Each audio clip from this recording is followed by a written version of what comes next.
YouTube family સ્વાગત છે તમારું અમારા આજના નવા વ્લોગમાં। તો બધાને રામ રામ ને સીતારામ, જય શ્રી કૃષ્ણ। તો બધા હાજર નરવા રે એવી શુભેચ્છા આપું છું। તો આજે આપણે જો ફર્સ્ટ ક્લાસ તૈયાર થઈ ગયા છીએ, નાઈ ધોઈને કમ્પ્લીટ થઈ ગયા છીએ રેડી। ને આજે ગુરુ પૂનમ છે। ક્યાં? હા, આજે ગુરુ પૂનમ છે। તો આજે આપણે ક્યાં જવાનું છે? અમારા ગામમાં મસ્તરામ ધારા અમારા ગામમાં આશ્રમ છે, ત્યાં જવાનું છે। ગંભીરપુરી બાપુનું આશ્રમ આવેલું છે અમારા ગામમાં, તો ત્યાં દર્શન કરવા જવાનું છે। તો આજે બધાને ગુરુ પૂનમની અમારા પરિવાર તરફથી ગુરુ પૂનમની હાર્દિક શુભકામના। તો હાલો મિત્રો, અમે ગામમાં જઈએ। તમારે અમારું ગામનું જે આશ્રમ છે ને એ તમને ત્યાં બોલા ગંભીરપુર બાપુનું આશ્રમ છે ને, તો એ ગંભીરપુર બાપુના દર્શન કરાવવાના છે। તો હાલો અમારા વિડીયોમાં કન્ટિન્યુ બન્યા રહે। અમે ફાઇનલી આવી ગયા છીએ અમારા ગામમાં। અહીંયા ગંભીરપુર બાપુનું આશ્રમ આવેલું છે, તો ત્યાં અમે દર્શન કરવા આવ્યા। તો પહેલાં તમને ગેટ બતાવીએ। આશ્રમનો ગેટ છે, તો આપણે ત્યાંથી જવાનું છે। આપણે પહેલે ગામ તરફથી આવેલા છે, આપણે જવાનું છે અંદર આશ્રમે। ચાલો મિત્રો, આશ્રમ અંદર આવતા જ અમારા અહીંયા દાદા બેઠેલા છે। અમારા અહીં લાશ કાઢવાની હોય મિત્રો, તમે જોવો અહીંયા ડાયરામાં બેઠેલા છે બધા દાદા, અમારા અલગ અલગ બધાના પરિવાર। તો અહીં મિત્રો બધા દાદા સુરાપુરા દાદા બેઠેલા છે। જો હવે તમને અંદર જઈને પછી દર્શન કરાવું।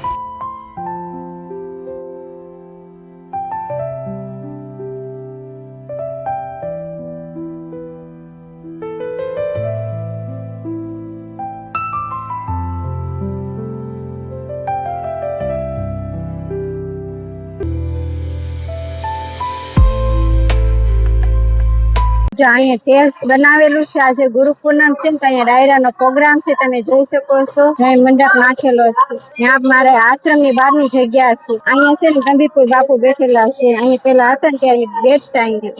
તો તમે કોમેન્ટમાં જઈ ગંભીરપુર બાપુ લખવાનું ભૂલતા નહીં। આ બાજુ કાકા બળિયા દેવનું મંદિર પણ આવેલું છે। તો જો ચાલો હવે મિત્ર, આપણે જો આશ્રમ તરફ અંદર જવાનું છે। ચાલો તમને લઈ જાય। પેલા તો છે ને દર્શન કરાવીએ। મંદિર અહીં આવે દર્શન કરાવવા લઈ જાઓ। અહીંયા છે ને હનુમાન દાદાનું મંદિર છે, તમને અહીંયા એના પણ દર્શન કરાવો હનુમાન દાદાનું। તો અહીંયા એક બાપુ છે, સોમવારપુરી બાપુ। પછી અહીંયા છે ને ગંગામાં છે, જો તમે એમના પણ દર્શન કરી દો। આ છે હનુમાન દાદા। અહીંયા જો તમને હનુમાન દાદાની મૂર્તિ પણ સરસ મજાની છે, એમના દર્શન કરી દો। કોમેન્ટમાં જઈ હનુમાન દાદા લખવાનું ભૂલતા નહીં।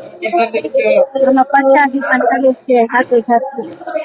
આવું કાંક મંદિર છે અહીંયા અમારું આશ્રમનું હનુમાન દાદાનું મંદિર છે। જો ચાલો મિત્રો, કોમેન્ટમાં જઈ હનુમાન દાદા લખવાનું ભૂલતા નહીં। તમને છે ને ગંભીરપુર બાપુના દર્શન કરો। હનુમાનજી મંદિર છે બાજુમાં આવેલું છે, હનુમાન દાદાનું મંદિર છે બાજુમાં છે। તમે પણ દર્શન કરી લો અમારા ગંભીરપુર બાપુના। આ તે અમારા ગામમાં જ આવેલા છે આશ્રમ છે ગંભીરપુર બાપુનું। આદરનું સમાધિ મંદિર છે। તો કોમેન્ટમાં જય ગંભીરપુર બાપુ લખવાનું ભૂલતા નહીં। તમે પણ સરસ મજાના દર્શન કરી લો। આમ તો શણગારેલ બહુ સરસ છે। જો આ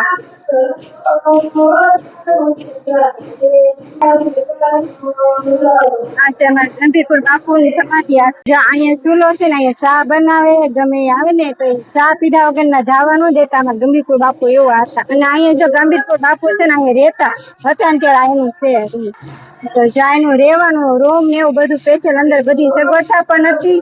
જો એનો રૂમ છે સ્પેશિયલ। જો અહીંયા બાપુ અહીં બેઠતા કે જો આ સરસ મજાનું મંદિર છે। જો જ્યાં બાપુનું રસોડું બધો સામાન અહીંયા જ પડ્યો હોય, જો એનું અલગ જ હોય। તમે જોઈ શકો છો। આ છે ને અમારા ગંભીરપુર બાપુ હતા ને ત્યારે અહીંયા રહેતા, ત્યાં બહુ સારું હતું। અહીંયા ગંભીરપુર બાપુની મૂર્તિ છે, તો બધા અહીંયા પગે લાગવા આવે છે। જો હલો દક્ષિણા મુક્ત રાજા ઓફાસા લઈ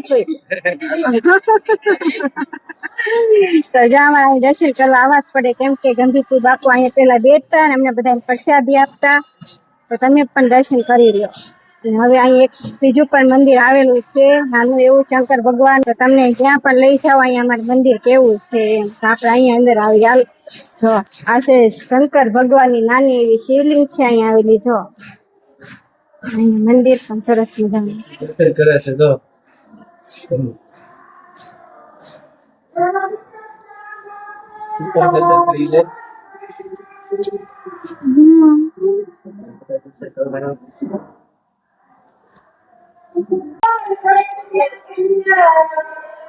આજે આશ્રમનો નજારો જોવો મિત્રો. મહિલા મંડળ છે જોવા અને શિક્ષણનો પણ ચાલુ છે સાથે.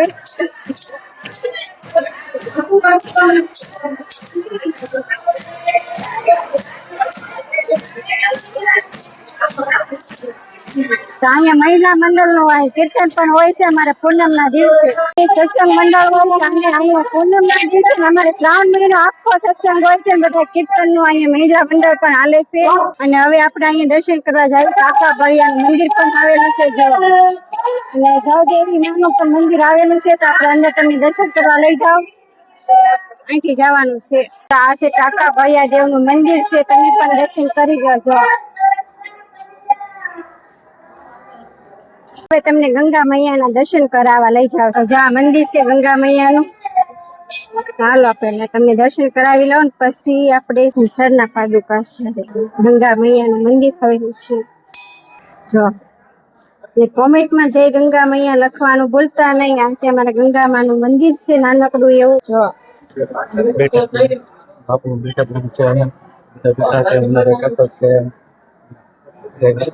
અહીંયા કોઈ ફાળે છે અહીંયા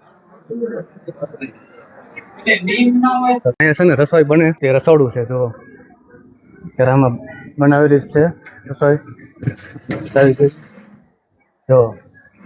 શાક પણ બનાવેલી છે અને આમાં દાળ પણ બનાવેલી છે. દાળ છે અને અહીંયા રસોડું છે. અહીં બધું વસ્તુ આશ્રમની છે. લાપસી બાપસી બધું અહીંયા બને છે મિત્રો.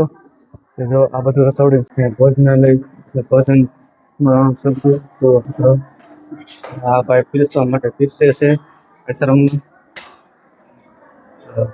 ગુંદી લાપસી રોટલી ખીચડી બધું છે. તો આ છે ભોજનાલય ગુરુ આશ્રમનું ભોજનાલય છે મિત્રો જો. અને બેનો બધા ભોજન લેવા મળ્યા છે જો. ભોજન લેવા મળ્યા છે બેનો બધા. અમારા ગામમાં આશ્રમ પણ ભોજન કરે છે.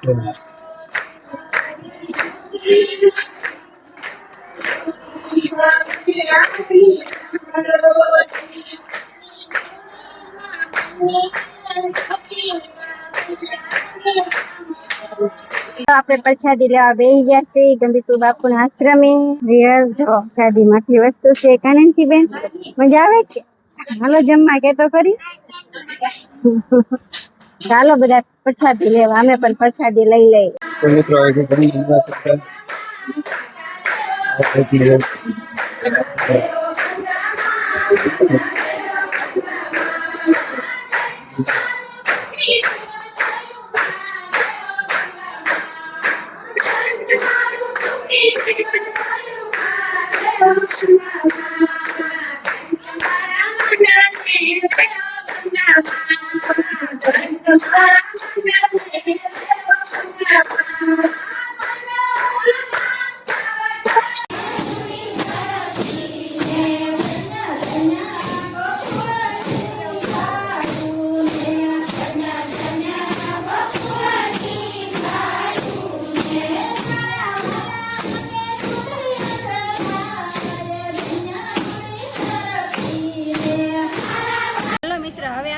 રામાપીના દર્શન કરવા. આજે પૂનમ છે એટલે આજે અમારા ગામનું રામાપીનું મંદિર છે જો. આવું કાંઈક સરસ મજાનું મંદિર છે. તો ચાલો તમને રામાપીના દર્શન કરાવું. ને આ છે અમારા ગામનું મંદિર છે. તો મિત્રો આ છે અમારા રામાપીનું મંદિર છે. આ છે અમારા ગામમાં આવેલા છે અહીંયા. અને તમે પણ દર્શન કરી લો રામાપીરના. અને કોમેન્ટમાં જઈ રામાપીર લખવાનું ભૂલતા નહીં. તો તમને કેવું લાગ્યું અમારું આ ગામનું મંદિર ગંભીરપુર બાપુનો આશ્રમ ને અમારા રામાપીરનું મંદિર તો કોમેન્ટ કરી દેજો. રામાપીરના દર્શન કરીને હવે બહાર આવ્યા છે ને અહીંયા બટુક ભોજન ચાલુ છે. સાથે સાથે જો પ્રસાદી પણ વિતરણ છે હો. અહીંયા બટુક ભોજન છે ને જ્યાં અમારા ગંભીરપુર બાપુનું ફોટો પણ છે ને બાપા સીતારામનો પણ ફોટો છે. તમે દર્શન પણ કરી લો એના. આ છે અમારું નાનકડું એવું ગામ છે. સિલાઈ મિત્ર મંડળ ટીમ. વાહ ભાઈ વાહ. આ છે સિલાઈ મિત્ર મંડળ ટીમ. એ ટીમના દાતા કોણ છે? અહીંયા જો અમારે બેઠા છે ભાઈ અમીરભાઈ. સિલાઈ મિત્ર મંડળ. હા સિલાઈ હે વિતરણ કર્યું.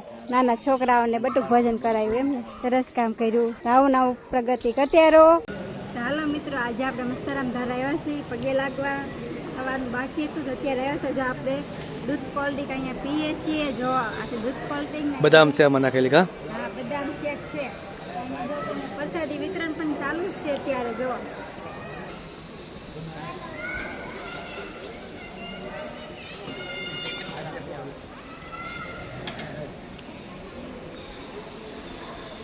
મિત્રો અમે જો આશ્રમે જઈને આવ્યા છીએ ને આશ્રમ વાળો રસ્તો છે આવડો. જો આ છે જૂના રાજ્યપરા રામદૂત ગંગા તીર્થ જવા માટે આ રસ્તો છે. અમારો આશ્રમ આવેલું છે ગંભીરપુર બાપુનો આશ્રમ છે ને અહીંયા છે ને રામાપીનું મંદિર છે. જો ત્યાં 4 રસ્તા પડે છે. ઓલો ગોપનાથ વાળો રસ્તો છે ને આપણે પિથલપુર જવું હોય તો આ રસ્તો છે અને આ આપણે મસ્તરામ ધારા વાળો રસ્તો છે ને આ અમારા ગામ તરફ જવા માટે રસ્તો છે. તો આપણે આજે ગુરુ પૂનમ હતી તો અમે દર્શન કરવા ગયા હતા અમારા ગંભીરપુર બાપુના. તો તમને અમારો વિડીયો કેવો લાગ્યો ને સારો લાગ્યો હોય તો સરસ મજાની મીઠી મીઠી કોમેન્ટ કરી દેજો, લાઈક કરી દેજો, ફોલો કરી દેજો અને સબસ્ક્રાઈબ કરી દેજો. નવા હોય તો ફરી મળશું નવા વ્લોગમાં. ત્યાં સુધી બાય બાય.